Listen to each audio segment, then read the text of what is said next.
দেশের আপামর সব জনসাধারণের অংশগ্রহণে একটা গণ অভ্যুত্থানের মাধ্যমে শেখ হাসিনার মাফিয়া সরকারের পতন হয়েছে। শেখ হাসিনা ভারতে পালিয়ে গেছেন।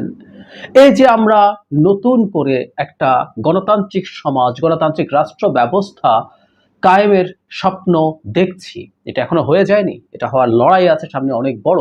কিন্তু এই যে প্রাথমিক সময়টা, এটাকে আমরা যৌক্তিকভাবেই একটা স্বাধীনতার সময় বলে বিবেচনা করছি। আমাদের কাছে মনে হয়েছে আমরা আরেকবার স্বাধীন হলাম। আমাদের যাদের জন্ম স্বাধীনতার পরে হয়েছে তারা এই সময়টাকে সেই সময়ের সাথে একরকম তুলনা করে বোঝার চেষ্টা করেছি, আমরা সেভাবে ফিল করার চেষ্টা করেছি। এমনকি যারা ওই আনন্দটাও দেখেছেন, মনে রাখতে পারছেন, তারাও এই আনন্দটাকে তুলনীয় বলে বলছেন। সুতরাং আমাদের এই যে লড়াইটা হলো, এই যে গণ অভ্যুত্থানটা হলো, এটাও এক ধরনের মুক্তির লড়াই আমাদের ছিল, মুক্তিযুদ্ধের মতো ছিল। স্বাধীনতার সুখ পেয়েছি আমরা আবারও। ফলে যারা এই লড়াইয়ে অংশগ্রহণ করেছেন বিভিন্নভাবে, তাদের ত্যাগ আমাদের স্মরণে রাখতে হবে। এবং আমার কাছে টু সাম এক্সটেন্ট মনে হয় মাইক্রো লেভেলে আমাদের এই লড়াইয়ের যারা একেবারে বাস্তবের মাঠে রাস্তায় ছিলেন, যারা পুলিশ বা বিজিবি বা সেনাবাহিনীর সাথে, বিশেষ করে পুলিশ বিজিবির সাথে যারা তাদের লড়াইয়ের মুখোমুখি হয়েছেন, তাদের লড়াইটা আমার কাছে মাইক্রো লেভেলে মুক্তিযোদ্ধাদের চাইতে, ৭১-এর মুক্তিযোদ্ধাদের চাইতেও বড় বলে মনে হয়। অনেকের কাছে খুব অফেন্সিভ লাগতে পারে, কিন্তু আমি সেটা একটু বলতে চাই। নিশ্চিতভাবেই মাইক্রো লড়াই, মানে ম্যাক্রো যদি লড়াইয়ের কথা চিন্তা করি, সেটা মুক্তিযুদ্ধ অনেক বড় ক্যানভাসের, অনেক বড় লড়াই। একটা দেশ আরেকটা দেশ, একটা দেশের একটা অংশ, আমরা তো তখন পাকিস্তানি ছিলাম, বিচ্ছিন্ন হয়ে একটা নতুন দেশ তৈরি করার ঘোষণা দেওয়ার যে লড়াই, সেটা ম্যাক্রো লেভেলে তুলনীয় না। কিন্তু মাইক্রো লেভেলে আমি মনে করি এবারকার যারা লড়াই করেছেন তাদের লড়াই অনেক টাফার ছিল। আমি আসবো কেন এটা বলছি, আমরা একটা রিপোর্টের দিকে একটু চোখ বুলাই। ভিডিওটা আমাদের অনেকের চোখে পড়েছে।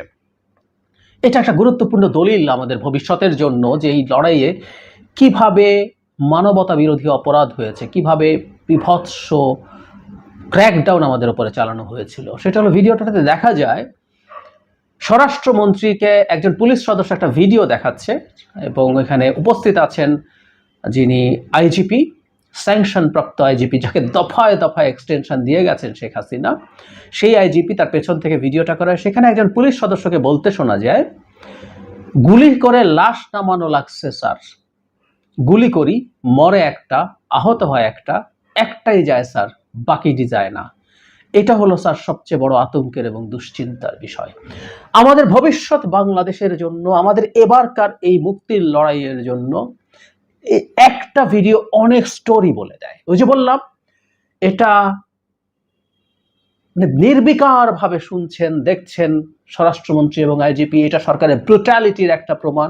পুলিশ সদস্য যেভাবে, যে ঢঙে বলছেন, কিছুই আসে যায় না। মানে মারা যাচ্ছে, ওরা মানুষ টানুষ না, ওরা সরকার বিরোধী লোক, সরকারের ভাষায় ট্যাগ দেয় রাজাকারের বাচ্চা টাচ্চা, তাই ওদের মারা যাওয়া কিছু আসে যায়। যেভাবে তিনি বলছেন, আমি লিঙ্কটা দিয়ে দেবো মন্তব্যে, আপনারা শুনবেন যারা শোনেননি।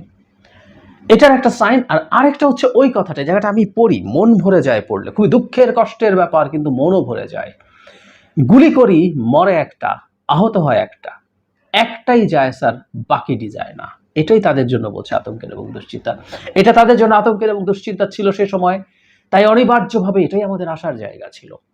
আমি কেন বলছিলাম মাইক্রো লেভেলে এইবারকার মুক্তিযোদ্ধাদের লড়াই ৭১-এর চেয়ে টাফ ছিল। খেয়াল করি আমরা, ৭১ সালে মুক্তিযোদ্ধারা যখন তাদের ট্রেনিং নিয়েছেন, ভারতে গেছেন, সেখান থেকে অস্ত্র পেয়েছেন, আধুনিক অস্ত্র পেয়েছেন, মানে সমান পর্যায়ের। হয়তো আপনার কাছে ট্যাঙ্ক বা শুরুর দিকে আপনার কাছে প্রচুর আর্টিলারি ছিল না, কিন্তু আপনার হাতে যে অ্যাসল্ট রাইফেল ছিল সেটা পাকিস্তান মিলিটারির সাথে তুলনীয়। আপনার কাছে মর্টার ছিল, আপনার কাছে গ্রেনেড ছিল।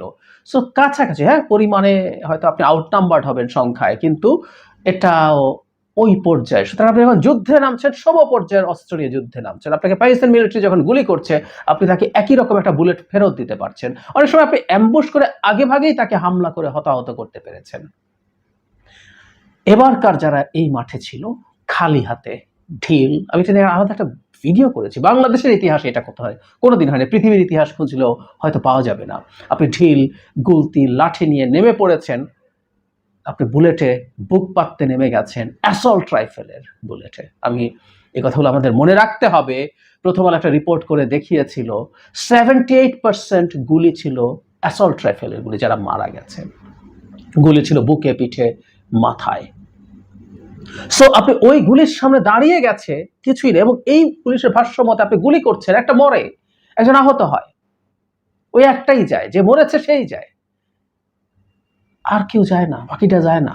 ওরা দাঁড়িয়ে থাকে এবং ওরা দ্বিগুণ হতে থাকে, ক্রমাগত সংখ্যা বাড়তে থাকে। এই তো হয়েছে।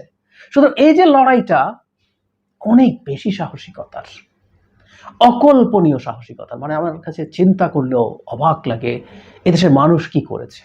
সব শ্রেণী পেশার মানুষ, আমাদের ছাত্ররা নেতৃত্বের জায়গায় ছিল, কিন্তু আমরা যাতে এটা শুধু ছাত্রদের আন্দোলন বলে আমাদের অন্য সব মানুষকে, আমাদের অভিভাবকরা নেমেছেন, আমাদের মধ্যবিত্ত নেমেছেন, নিম্নবিত্ত নেমেছেন, দরিদ্র মানুষজন নেমেছেন, রিক্সা চালকদেরকে আমরা দেখেছি, শ্রমিকদেরকে দেখেছি, কে ছিল না?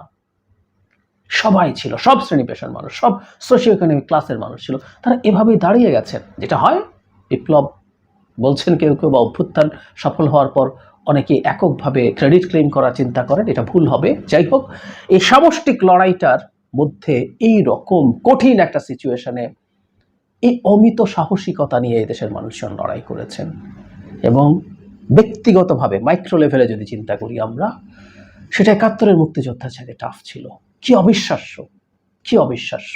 নিদেন পক্ষে ককটেল, পাল্টা ককটেল ছুঁড়ে মারা, দেশি অস্ত্র, পাইপ গান, এই সেই এলজি কি যেন বলে, এগুলো দেশীয় তৈরি অস্ত্র দিয়ে দু একটা গুলি ছোঁড়া পুলিশের দিকে, আতঙ্ক তৈরির জন্য খুব রেগুলার প্র্যাকটিস ছিল আমাদের রাজনৈতিক আন্দোলনগুলোর ক্ষেত্রে এক সময়।